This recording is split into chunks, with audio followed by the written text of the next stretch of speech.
Mesdames, Messieurs, mes chers abonnés, bienvenue sur le New Concept Collab, la nouvelle chaîne à la mode. Nous avons aujourd'hui la deuxième émission sujet tabou. J'espère qu'elle vous conviendra autant que la première. Aujourd'hui c'est un sujet un peu particulier, c'est sur le harcèlement. Alors comment vous expliquer? Ça va être une émission un peu compliquée pour moi, pour des raisons personnelles, mais on va essayer d'aborder le sujet à fond. Donc elle va se dérouler sur différentes étapes. La première, ça va être le harcèlement à l'école, ensuite au travail, et enfin dans le couple. Et voilà, et à la fin, une petite vidéo, à moins que je ne puisse la faire avant. Un petit truc particulier. Voilà, donc on va commencer. Et pour commencer cette émission, j'aimerais commencer avec la définition du harcèlement. Donc le harcèlement, c'est un enchaînement d'agissements hostiles envers une personne, provoquant chez elle un affaiblissement psychologique et qui peut amener souvent à beaucoup de choses comme des suicides ou comme des violences et des choses un peu violentes comme ça. Donc voilà. Donc le harcèlement à l'école. Donc le harcèlement à l'école, il y a une chanson qui la définit bien. C'est la chanson de Kinvey, Petite Marie, qui est représentatif de tout ce qu'on peut trouver, qui est aussi une histoire vraie. Je vais vous en passer un extrait si je peux. Ah, attendez. Ah, on me dit que non, on ne peut pas la passer pour l'instant. Vous l'aurez sûrement en fin de vidéo, donc restez bien jusqu'à la fin et pour ceux qui ne connaissent pas, vous pourrez la découvrir. Donc le harcèlement à l'école, oui, ça va être les petits groupes qui se forment et qui s'entraînent toujours à la même personne. C'est des violences gratuites, des insultes, des brimades, des réflexions, des choses comme ça, que ce soit sur l'hygiène, sur la tenue, sur la taille, le physique et tout ça. Et je trouve ça mesquin, petit, et je regrette que les gens, les adultes, ne prennent pas ça forcément très au sérieux et considèrent que c'est juste des petites blagues entre camarades et tout ça. Et c'est un peu dommage parce que c'est souvent là, à partir de là, que les gros soucis peuvent démarrer pour certains jeunes vraiment faibles. Et c'est un peu dommage, quoi. Celui qui n'arrive pas à gérer ça peut très vite dériver sur des déscolarisations, des choses comme ça, et c'est pas bon, quoi. Après on voit ce qui se passe aussi aux États-Unis avec toutes les grandes fusillades dans les écoles, les choses comme ça. Souvent, si on regarde bien, c'est aussi dû à des jeunes qui se rebellent parce qu'ils ont été victimes de harcèlement de leur part, de leurs camarades pendant des années et qui arrivent à un moment où, entre guillemets, la goutte d'eau fait déborder le vase. Donc voilà, c'est un peu dommage d'en arriver jusque là à chaque fois et d'attendre qu'on en arrive là pour faire quelque chose, pour réagir.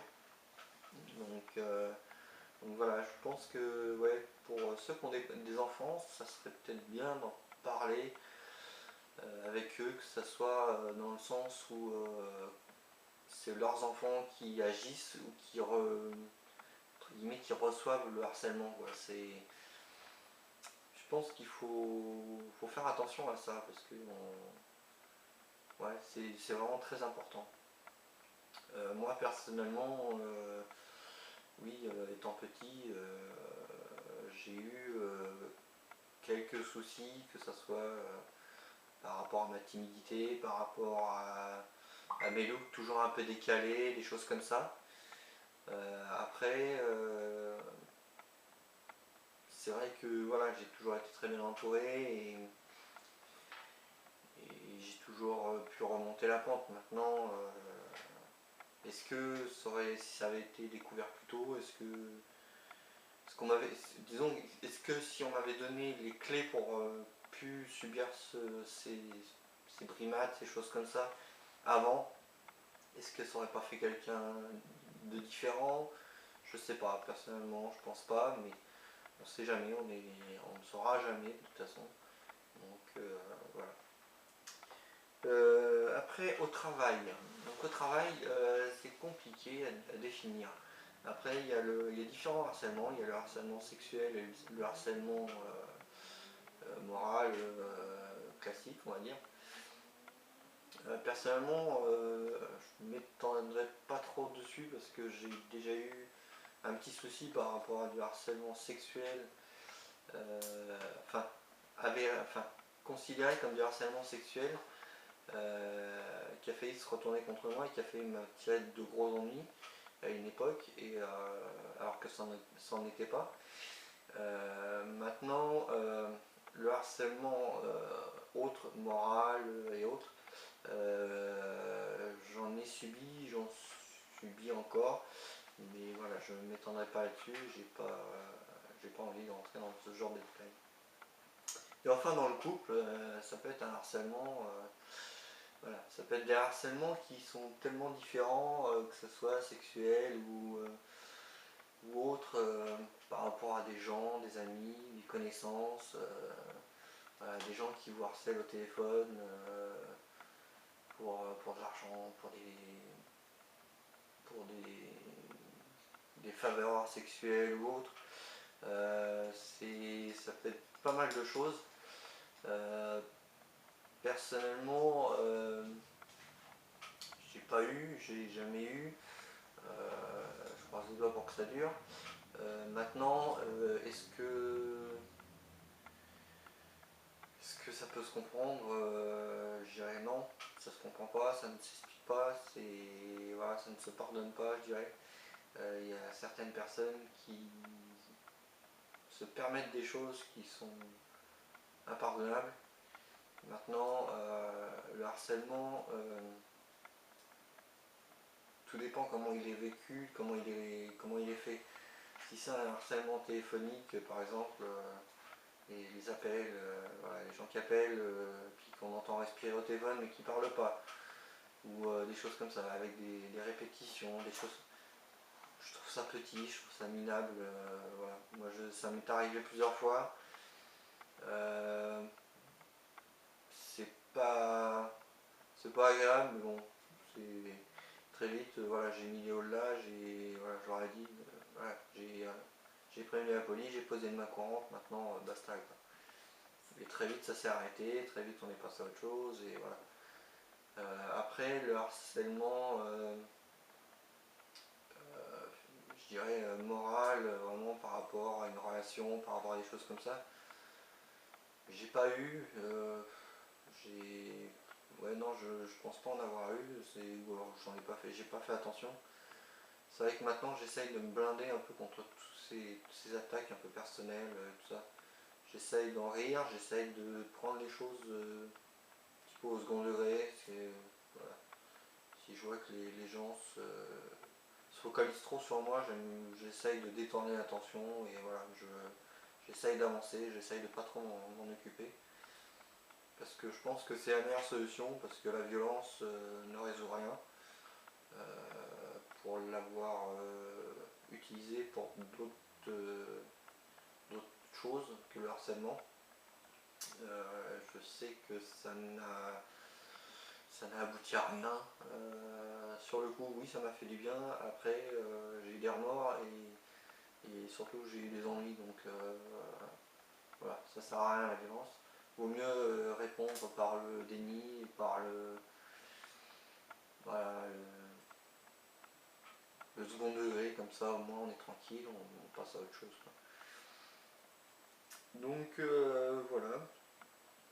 Pour moi, pour le harcèlement, voilà, c'est mon point de vue, c'est quelque chose de grave, qui ne doit pas être pris à la légère et personnellement, je pense que si j'étais victime de harcèlement, je ferais en sorte de, voilà, de faire éclater la chose au grand jour, que ça soit vu, que ça soit, voilà, qu'on passe à autre chose. Maintenant, si je connaissais quelqu'un qui en était victime, si c'était une amie ou autre, elle pourrait compter sur moi pour l'aider à s'en sortir, parce que pour moi c'est très important que, voilà, de ne pas laisser les gens dans la panade et entre guillemets, voilà, les laisser, comme on dit, dans leur merde.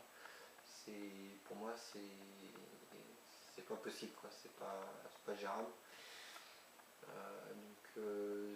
Autant que je pourrais, je ferai tout pour les aider, quoi. Je pense que c'est le message qu'il faut passer, c'est, voilà, si vous connaissez quelqu'un qui est harcelé, mais qui n'arrive pas à s'en sortir, il faut lui tendre la main, faut lui donner les bons conseils, après il faut pas être directif, faut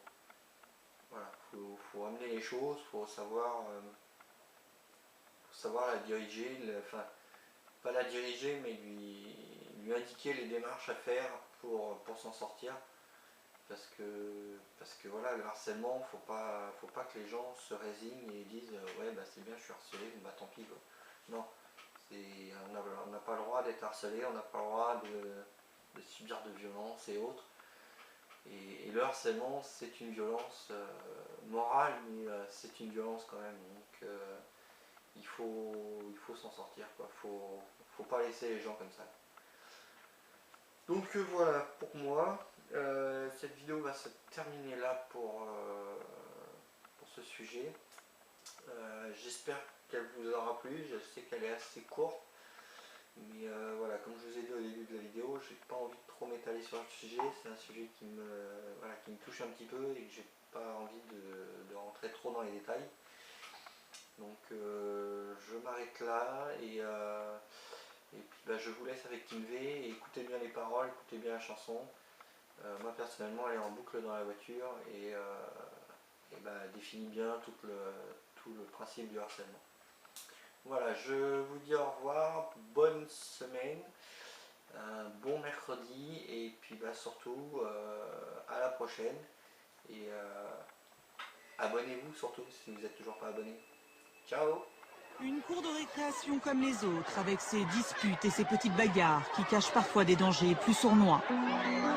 Dans toutes les écoles de France, des élèves sont martyrisés tous les jours par leurs camarades. Ils sont victimes de harcèlement collectif. Un enfant sur 10 est concerné par le harcèlement dans la cour de son établissement scolaire en France. Un rapport qui fait état d'une augmentation inquiétante du nombre de cas de violence à l'école. Petite Émilie, 6 ans et demi, est l'unique fille d'une famille reconstruite. Une mère pour qui elle est toute sa vie, et un beau-père qui l'aime.